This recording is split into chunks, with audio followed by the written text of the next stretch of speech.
A new study from Randstad Canada highlighting the top most in-demand jobs for 2026 is out, and it confirms a clear trend that technology isn't replacing people, it's elevating human roles. Joining us with more insight is D Onofrio, Director of Strategic Accounts at Randstad. So thank you for being here, Nancy. I found a lot of things really fascinating about this, and we're going to make it very hyper-local to Toronto because there's a lot of people out there of course, struggling. I think right now it's a little challenging. We get some of the job numbers out, and part-time are being lost, and pick up a little bit of full-time, but there's still a lot of people looking for work. The thing I found fascinating about this list is it seemed like occupations people wouldn't automatically think are the most in-demand jobs, and one of them was truck driver. Yeah. And I'm like, okay, how does someone take that information to help them out in this economy? Well, I know people are quite surprised by the list of very operational, front-facing, customer-centric roles that you would think that might be easily replaced by technology, but they're not. And so people are so surprised by truck driver. But can I ask you a question, Bill? Yeah. When was the last time you ordered something off Amazon? Yeah, very recently. Yeah. Right.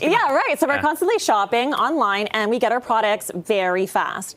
And it is what keeps the supply chain moving, our truck drivers and forklift uplifters. Number 4 right there on the list. It's the big reveal here. Yeah, Administrative absolutely. assistant, bookkeeper, office administrator, truck driver, and financial analyst. So as an expert, you kind of look at this, and that all ties into certain sectors, right? Yeah, absolutely. Administrative, some retail. Are those the strongest components of the economy now, or is it just what the jobs out there are most sought after right now? Well, we're seeing retail, store managers, sales representatives, customer service reps as well.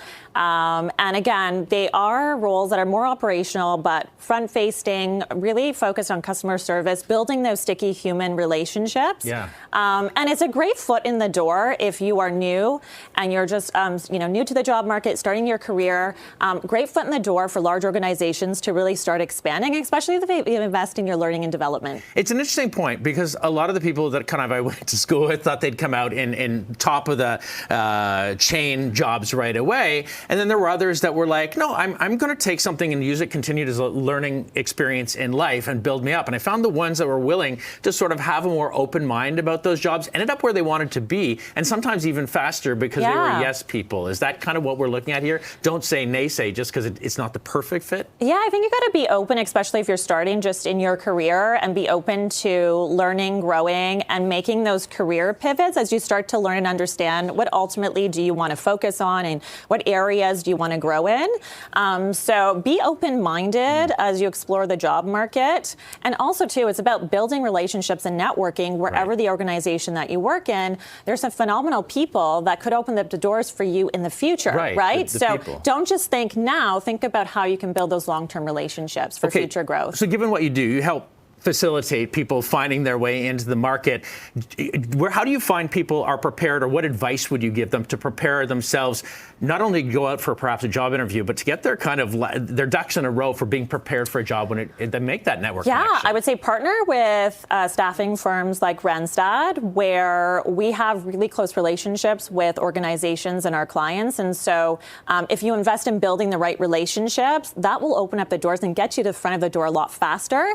And there's a lot of career coaching and interview prep that helps you be successful in securing those opportunities. So I would say invest those in those relationships. And probably never stop learning, even if it's not formal courses. But I mean, a lot of these ones that are most in demand, people might have to pivot a little bit to learn a new skill, but it might help them in the end. Yeah, we live in a world where education is just at your fingertips. Like you can go learn something on YouTube, you can go on Instagram and social media, and there's so many great people where you can learn and grow from. So be open to learning and growth. D Onofrio from Randstad Canada. Thank you for being here and really sharing some great insight for a lot of people looking for work right now.